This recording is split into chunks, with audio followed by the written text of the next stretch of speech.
April 2026 मध्ये भारतीय वाहन बाजारपेठेत कॉम्पॅक्ट आणि मिड सेगमेंट कारची विक्री मजबूत राहिल्याचे समोर आले आहे.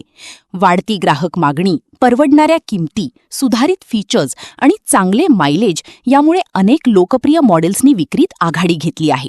विशेषतः Maruti Suzuki, Tata Motors, Hyundai आणि महिंद्रा यांच्या वाहनांना ग्राहकांकडून मोठी पसंती मिळाल्याचे विक्री आकडेवारीतून स्पष्ट झाले आहे.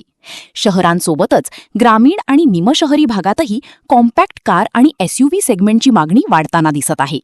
उपलब्ध आकडेनुसार मारुती सुझुकी डिझायरने 23,580 युनिट्सच्या विक्रीसह एप्रिल महिन्यात पहिला क्रमांक पटकावला आहे. उत्तम मायलेज, कमी देखभाल खर्च आणि विश्वासार्ह ब्रँड इमेजमुळे डिझायरची लोकप्रियता कायम राहिली आहे. दुसऱ्या क्रमांकावर टाटा पंचने 19,107 युनिट्सची विक्री नोंदवली असून मायक्रो एसयूव्ही सेगमेंटमध्ये या मॉडेलने मजबूत स्थान निर्माण केले आहे.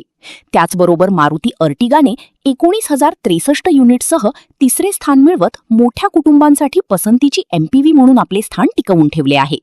मारुती फ्रॉन्क्स, वॅगनार आणि बलेनो या मॉडेल्सनाही ग्राहकांचा चांगला प्रतिसाद मिळाला आहे. फ्रॉन्क्सने 18,829 युनिट्सची विक्री करत कॉम्पॅक्ट एसयूव्ही विभागात आपली उपस्थिती मजबूत केली आहे, तर वॅगनारने 18,648 युनिट्ससह मध्यमवर्गीय ग्राहकांची पसंती कायम राखली आहे. बलेनोने 18,306 युनिट्सची विक्री करत प्रीमियम हॅचबॅक विभागात स्थिर कामगिरी नोंदवली आहे. टाटा नेक्सॉनने 18,126 युनिट्ससह एसयूव्ही विभागात सातत्यपूर्ण कामगिरी केली असून सुरक्षितता आणि इलेक्ट्रिक पर्यायामुळे या वाहनाला विशेष मागणी असल्याचे दिसून आले आहे. दरम्यान ह्युंदाई क्रेटा आणि महिंद्रा स्कॉर्पिओ यांसारख्या वाहनांनीही बाजारात मजबूत स्थान कायम ठेवले आहे.